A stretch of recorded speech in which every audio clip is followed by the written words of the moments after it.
So I wanted to give a bit more of an example and a video on how our Shopify GraphQL connector and our new endpoints work and what users can do to make them fully customizable by their needs.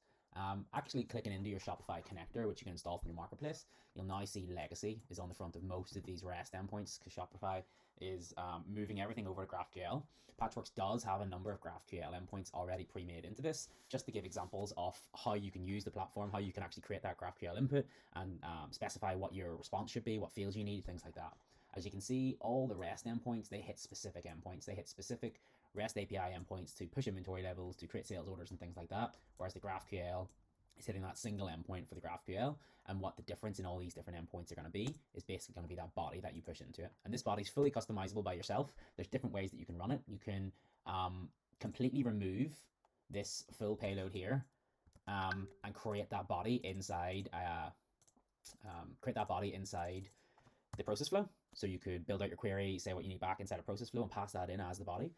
Or you can pass that in as a variable, as the payload, which is going to be what you build out your full payload and that'll get sent into the request inside Shopify. Or we've got examples above of getting orders from GraphQL, getting orders from Shopify using GraphQL where we're just passing in the query. So if I click into this, you'll see, the URL hitting that same GraphQL endpoint with the version that's taken on the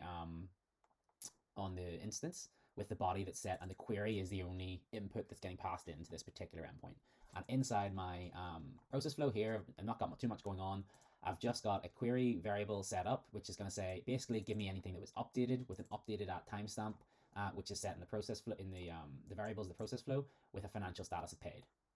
So we can actually go into this and we can see I've got my timestamp set with a relative date of anything in the last 30 days because it's a test store, so there's not going to be too much going on inside of that.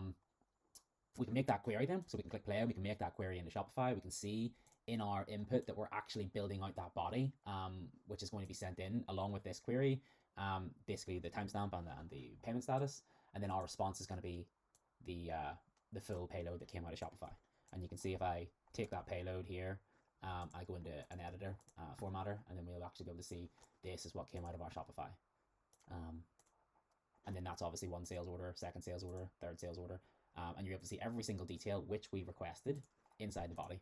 And that's how the bodies can be, for GraphQL, you can make absolutely anything. So you can make a body or a request, that wants certain details back again. You can make a request that is querying for certain details. So there's no real, with the new GraphQL way of doing things, there's no one way suits all. As you can see, I've just pasted in line items there. So in my original request, there's no line items came back from my Shopify orders. So you can see it's got customer names, it's got the amount of money, it's got customer details, it's got paid status, but there's no line items.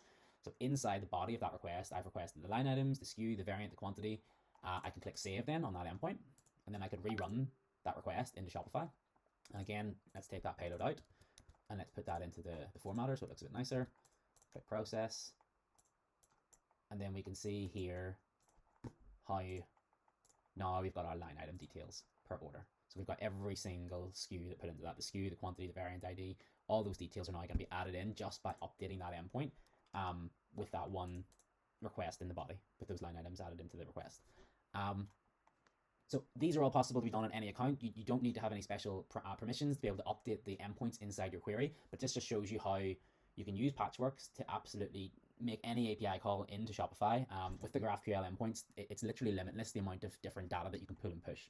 So creating an endpoint, inside Patchworks, inside this list, to do absolutely every little bit of configuration, it would become confusing for whoever's going to use it because they didn't know if it would return with line items, if it doesn't return with line items. Whereas this gives you the opportunity to say, look, I want my line items added into it, or I don't want it added in, and you have full control just to kind of build out that request in the Shopify.